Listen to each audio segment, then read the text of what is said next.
अरे हंस रहे हैं आप, कहा क्या हुआ? बाबा रामदेव शहीद हो गए क्या? ये काय क्या बाबा है वहाँ क्या? दोस्तों नमस्कार, मैं हूं आपका दोस्त जाहिद, आप देख रहे हैं डेली। इस वक्त हम मौजूद हैं पश्चिम बंगाल में। आपको मालूम है कि पश्चिम बंगाल से कई जगह से ये खबर आ रही है कि बीजेपी कार्यकर्ता के ऊपर जो हमला हुआ गई है, लेकिन यहाँ पे जो है बीजेपी वाले आरोप लगा रहे हैं टीएमसी वाले के ऊपर, लेकिन टीएमसी वाले कह रहे हैं कि ये बीजेपी वाले जो है खुद अपने ही लोगों को मरवा रहे हैं। तो इन्हीं मुद्दों पर बात करने के लिए हमारे साथ यहाँ पे मोहित शर्मा जो है, मोहित शर्मा से जानने की कोशिश करेंगे जिस तरीके से पश्चिम बंगाल में 12 लोगों की जान गई, इसका जिम्मेदार कौन है, आखिर पश्चिम बंगाल के अंदर ऐसा क्यों हो रहा है। तो सबसे पहला सवाल है कि अभी जो है पश्चिम बंगाल के अंदर ममता बनर्जी जीत गई हैं, लेकिन कई जगह से ये खबर आ रही है कि जो बीजेपी के कार्यकर्ता है उसके ऊपर हमला हो रहा है और उनकी दुकानें तोड़ी जा रही हैं, उनके घर तोड़ा जा रहा है।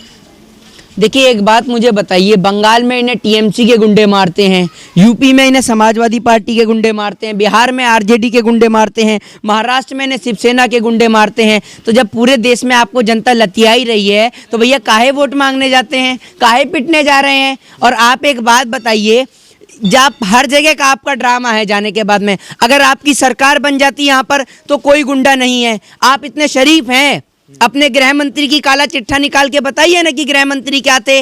आपने बिना बात की देश में झमेला उत्पन्न कर रखा है। और आप एक बात बताइए, केरल में शिक्षित लोग थे तो इनकी सरकार नहीं बन पाई, बंगाल में शिक्षित लोग हैं तो इनकी सरकार नहीं बन पाई। आप ये देखिए कि देश के अंदर जहां लोग शिक्षित हैं, साक्षरता है, वहां इन जैसे गवारों को मौका नहीं मिलता है।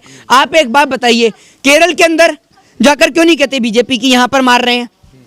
बोल के दिखाइए ना आप, वहां पर आपकी हिम्मत क्यों नहीं होती? ये इनकी पुरानी आदत है और इनकी चाल, इनकी साजिश, इनकी कोशिश ये है कि यहाँ पर राष्ट्रपति शासन लागू कर दिया जाए।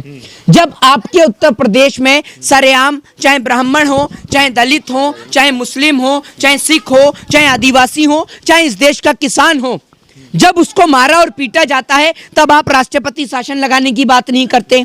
पूरा देश ऑक्सीजन की कमी से मर रहा है, इनको अपने धरने और प्रदर्शन करने की पड़ी हुई है। जगह जगह जाकर प्रदर्शन और प्रोटेस्ट भी आज फटकार लगाई है प्रधानमंत्री मोदी की। इनको जगह जगह से फटकार मिल रही है कि लोगों को, अधिकारियों को जेल में डालने से कुछ नहीं होगा। अगर अधिकारियों को जेल में डालने से ऑक्सीजन मिल जाए तो आप डालिए अधिकारियों को जेल में। मिल जाएगी क्या ऑक्सीजन? उस ऑक्सीजन के बारे में तो सोचिए। और वाकई में जनाब, इन बीजेपी के नेताओं का तो क्या कहना, पता नहीं कहां से इतनी बड़ी बड़ी कलाकारियां लाते हैं। देश में गरीब जनता को ऑक्सीजन नहीं मिल रही और उत्तर प्रदेश के ढोंगीनाथ, अपराधनाथ, उत्तर प्रदेश के मुख्यमंत्री अजय सिंह बिष्ट उर्फ योगी आदित्यनाथ, वो एक टीम का गठन कर रहे हैं गौशाला के लिए, गौशाला के लिए, गौशाला के ऑक्सीमीटर के लिए टीम का गठन कर रहे हैं। जनता मर रही है लेकिन माइंड को डाइवर्ट करने के लिए वहां पर ऑक्सीमीटर के लिए एक टीम का गठन कर रहे हैं। ये ठीक है क्या?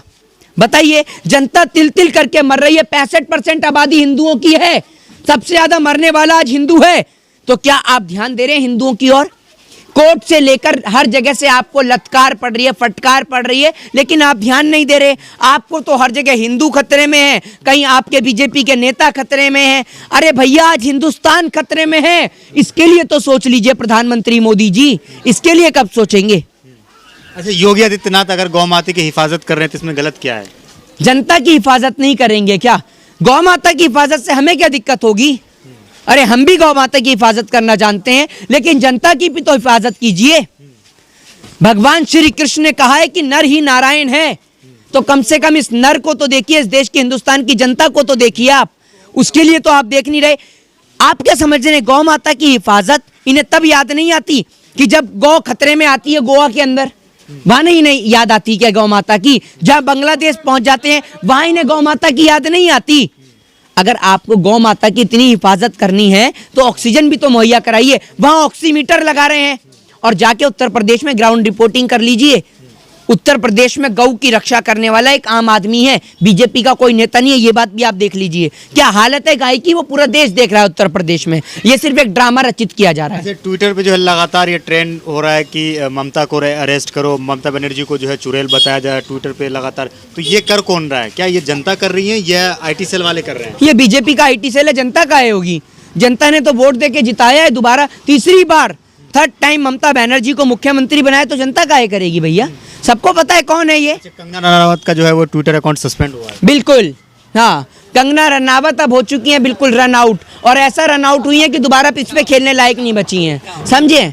वो अब आएंगी नहीं दोबारा, और बिल्कुल करना चाहिए। मोदी जी से उन्होंने एक वीडियो बनाई तो उन्होंने ये बात कही थी कि मोदी जी आपको शर्म नहीं है, हम आपके लिए आवाज़ उठा रहे हैं, आपके लिए लड़ रहे हैं, आज मेरे ऊपर जुल्म हो रहा है और अब चुप बैठे हुए हैं। तो मोदी जी का क्या है? मोदी जी को तो इस बात की फिक्र है कि गर्मी आ गई है, आम चूस के खाना है या काट के खाना है। अक्षय कुमार को दोबारा इंटरव्यू देंगे, उनको दोबारा बताएंगे कि आम चूस के खाऊं या काट के खाऊं। तो मोदी जी, गर्मी आ गई है, देश की गरीब जनता का खून मत चूसिए, आम आ गया है, आम को चूसिए, हमारा खून मत चूसिए। अपना निजी जिंदगी के बारे में बताते हैं ना, कैसे वो दिन काटते हैं, कैसे रात काटते हैं, कैसे कहाँ रहते हैं, कहाँ सोते और जनता के बारे में कौन बताएगा? जनता के लिए बताने के लिए किसी को विदेश से बुलाना पड़ेगा क्या? प्रधानमंत्री हैं, बताइए, आप अपने निजी विचार भी रखिए, लेकिन जनता की ओर भी तो कोई ध्यान दीजिए। जनता मर रही है ऑक्सीजन की कमी के कारण, और मोदी जी ध्यान तो आम चूस लो। क्या क्या ध्यान दे रहे हैं? अस्पताल के बाहर खड़े हुए मोदी जी कि ऑक्सीजन की कमी हो जाए। इनकी सदस्यता लेने के लिए इनके पास हेल्पलाइन नंबर है कि बीजेपी। आपने प्रधानमंत्री को मौका ही नहीं दिया बंगाल में, तो कह रहे थे ना कि हम बंगाल में डेवलपमेंट करेंगे, यहाँ के लोगों की सुरक्षा देंगे, यहाँ पे गरीबों को रोजगार देंगे, शिक्षा देंगे। अच्छा, प्रधानमंत्री मोदी कौन सी सीट से लड़ रहे थे बंगाल में जो उन्हें मौका दिया जाता? प्रधानमंत्री किसी एक पार्टी, अरे सुनिए, प्रधानमंत्री किसी एक स्टेट का होता है या पूरे देश का होता है? आप ये बताइए पहले, कहाँ से पत्रकारिता करते हैं, बताइए। पार्टी के लिए तो लड़ रहे थे ना। क्या लड़ रहे थे? पार्टी के लिए, चुनावी रैली। पार्टी के लिए लड़ रहे थे ना, जनता के लिए तो नहीं ना। आपने अपने मुंह से बोला पार्टी के लिए लड़ रहे थे, जनता के लिए नहीं ना। तो यहाँ पर जो जनता के लिए लड़ेगा उसी को तो जिताया जाएगा। प्रधानमंत्री अगर पार्टी के लिए यहाँ पे चुनावी रैली करे किसी भी स्टेट में जाकर के, वो कितना सही है? क्या पहले ऐसा होता था? एक बात मुझे बताइए, प्रधानमंत्री जी ग्राम पंचायत के इलेक्शन में पहुंच रहे हैं, जगह जगह के चुनावी प्रचार में, निगम पार्षद के काउंसलर के इलेक्शन में पहुंच रहे हैं। क्या चाहते हैं प्रधानमंत्री जी? आप देश की इकोनॉमी, जीडीपी के बारे में चर्चा करिए, कभी मन पे बात, कभी इनके चाय पे चर्चा। मोदी जी की गाड़ी से डरा पाकिस्तान, मोदी जी से डर रहा है कोरोना। मोदी जी ने कोरोना में 19 देशों की मदद करी, 19 देशों की मदद कर दी, लेकिन उसमें भारत को ही भूल गए, समझ रहे हैं? 19 देशों की मदद करी है जनाब ने, लेकिन भारत को भूल गए। आज देश में इतना ऑक्सीजन की कमी क्यों हो रही है? ऑक्सीजन क्यों नहीं मिल पा रहा लोगों को? मन की बात मिल रही है तो ऑक्सीजन की जरूरत क्या है? जहां जहां मन की बात की जरूरत है, आप मन की बात सुनते हैं क्या? आप मन की बात सुनते हैं? हमें तो ऑक्सीजन की जरूरत है, मन की बात नहीं चाहिए। मन की बात आप जैसे लोगों को चाहिए जो बीजेपी की गुलामगिरी कर रहे हैं। हाँ, जैसे पत्रकारों को चाहिए। आपने देखा ना, पत्रकार भी दम तोड़ रहे हैं अस्पताल में। तो मोदी जी के मन की बात से नहीं, अब ऑक्सीजन सिलेंडर और बेड से काम चलेगा। अच्छा, आप ये बताइए कि क्या आपको लग रहा है कि ममता बनर्जी जो है आने वाले वक्त में पीएम बन सकती है? इस देश की जनता चाहेगी तो कोई भी प्रधानमंत्री बन सकता है। लेकिन कह रहे हैं 24 में मोदी की फिर वापसी हो रही है। कहाँ से पढ़ते हैं आप? कौन सी किताब में लिखा है? कौन सी किताब में लिखा? कौन कहते हैं? के चाहने वाले कहते हैं। तो आपके चाहने वालों की बात होती है क्या आपके चाहने वालों से? या आपको नंबर दे रखा है बीजेपी के आईटी सेल वाले ने कि रात को मुझसे बात कर ले? मोदी जी जब तक है तब तक प्रधानमंत्री बने रहेंगे, उनको कोई ताकत ही नहीं हटा सकता। कौन कह रहा है आपसे ये बात? कह कौन रहा है ये बताइए? बीजेपी वाले दावा कर रहे हैं ना। बीजेपी वालों ने कहाँ दावा करा? हमने तो उनका दावा अब तक सुना ही नहीं है। ये बात वो कह रहे हैं प्रधान। बीजेपी वालों से कहूंगा कि दावा से बढ़िया है कि दवा का इंतजाम करें। दावा ना करें, आप कर तो रहे हैं ना। इंतजाम कर रहे हैं। कहाँ कर रहे हैं? दवा का इंतजाम। लगातार संघर्ष कर रहे हैं, 18-18 घंटा काम करते हैं। तो 18-18 घंटे के दवाइयां बना रहे हैं, ये तो बताइए। 18-18 घंटे काम करके मोदी जी ने आधा देश बेच दिया। 24 घंटे काम करते तो पूरा देश बेच देते। तो 18 घंटे काम करने की आपको कोई जरूरत नहीं है, आप 8 घंटे आराम करिए। हाल में जो अभी हिंसा हुई है, बीजेपी वाले जो है अलग अलग जगह पर जो है धरना दे रहे हैं। बीजेपी वालों से यहाँ पे राष्ट्रपति शासन लागू करने की बात अब नहीं होगा जब बीजेपी वाले धरना करें हैं। और राष्ट्रपति शासन लगाने की जरूरत क्या उत्तर प्रदेश में नहीं है, जहां सरेआम एक परिवार को कुल्हाड़ी से काटा जाता है, जहां सरेआम ब्राह्मण को मारा जाता है, दलितों को मारा जाता है, मॉब लिंचिंग के नाम पर लोगों को मारा जाता है, मुस्लिमों को मारा जाता है। तो क्या वहां राष्ट्रपति शासन लगाने की जरूरत नहीं है? आप आए दिन नेट सेवा बेहाल कर देते हैं, आए दिन नेट सेवा बंद कर देते हैं। देश का किसान दिल्ली बॉर्डर पर बैठा हुआ है, तो क्या वहां राष्ट्रपति शासन नहीं लगना चाहिए? किसान मरता हुआ आपको नजर नहीं आता? एक पत्रकार मर जाए, किसी क्रिकेटर की उंगली में चोट लग जाए, सबके सब ट्वीट करना शुरू कर देते हैं। 400 से ज्यादा किसान मरे।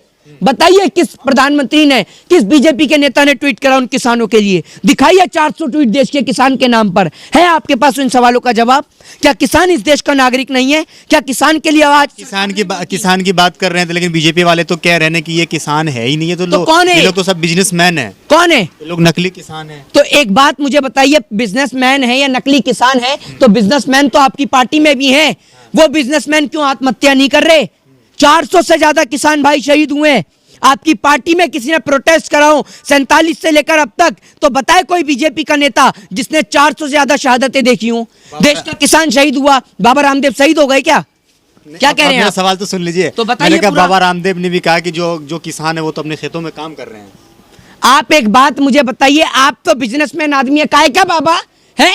वहां कहता है लाखों वर्ष पुराना हिमालय की गोद से खोज के लाए हुआ नमक, जैसे ये हिमालय पे जाके नमक नहीं लेके आता तो वहीं एक्सपायर हो जाता। ये काय का बाबा? ये दुनिया को आंख में डालने की दवा बांट रहा है, अपनी आंख इससे खुल नहीं रही, यूं करके दुनिया को दवा दे रहा है। क्या ड्रामा कर रहे हैं आप भी? बाबा बाबा कर रहे बाबा है, इतने बड़े महान लोग, आप उसके बारे में। आप लोग तो आसाराम को भी बाबा बताते थे, क्या हुआ है? आप तो राम रहीम को भी बाबा बताते थे, क्या हुआ? चिन्मयानंद को भी बाबा बताते थे, क्या हुआ उनका? जैसे ये बाबा है ना, वैसे ही रामदेव भी बाबा है। अब देख लीजिए कैसे बाबा है इस देश के अंदर। कैसे बाबा है?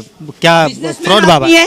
बिजनेसमैन आदमी है। कोरोना महामारी से जूझ रहा है पूरा हिंदुस्तान। बाबा रामदेव ने कहा कि पतंजलि की तरफ से लोगों को 2 टाइम का खाना मुहैया मिलेगा फ्री में अस्पताल के अंदर। कहा बाबा रामदेव ने, बताइए हूं क्या करें? कहा क्या? कहा? अरे हंस रहे हैं आप। कहा क्या? दिखा कैमरे में, दिखा। कहा क्या?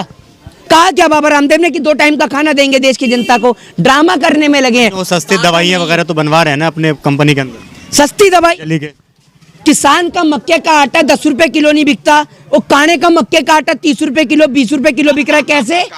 बताओ ना आप, कैसे? काय का सस्ता? क्वालिटी अच्छी होती है ना। वाह, किसान खेत में जो मक्का पैदा कर रहा है वो कैसे क्वालिटी अच्छी? इटली में उगा रहा है क्या वो मक्का? बताइए।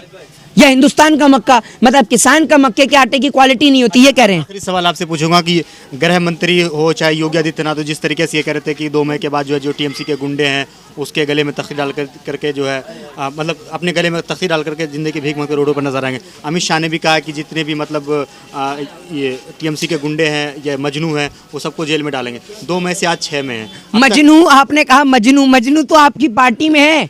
मजनू तो आपकी पार्टी में है, जो लड़कियों से मिलने के लिए जाते हैं और दूसरी मंजिल से जब कूदते हैं तो टांगे टूट जाती है। इनका नेता कतूरिया। आप काहे का मजनू बता रहे हैं? इनकी पार्टी में बलात्कारी कुलदीप सिंह सेंगर एमएलए, आप किसे कह रहे हैं भैया? और 2 मई दीदी गई का तो पता नहीं, 2 मई दीदी वापस आ गई और गए बीजेपी के नेता, और पता नहीं अभी भी इनकी टिकट कटी है नहीं कटी, क्योंकि इनके नेताओं को कोई बस की टिकट नहीं देता तो इनको कोई एमएलए और एमपी की टिकट कहां से देगा?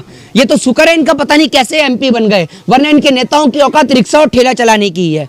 वो देश की जनता चलवाएगी। बहुत बहुत शुक्रिया। बंगाल में बहुत बीजेपी के कार्यकर्ता लोग कहता था कि वे हमारे प्राइम मिनिस्टर जो है ये शेर है, शेर आया, ये आया। हम मानते हैं भाई आप शेर है, और उसी शेर के ऊपर में हम लोग दुर्गा ठाकुर ममता बनर्जी को बैठा के अब 500 का टिकट दे के उनको भेजा दिया। शुक्रिया, बहुत बहुत शुक्रिया। तो मेरे साथ यहाँ पे मोहित शर्मा जरूर थे, इनसे हमने बात करने की कोशिश करी। आपको क्या लगता है इस वीडियो के नीचे कमेंट करके जरूर बताएगा। वीडियो अगर आपको अच्छा लगा तो इसे लाइक और शेयर जरूर कीजिएगा। जय हिंद, जय भारत में ख्याल रखिए, हंसते रहिए, मुस्कुराते रहिए।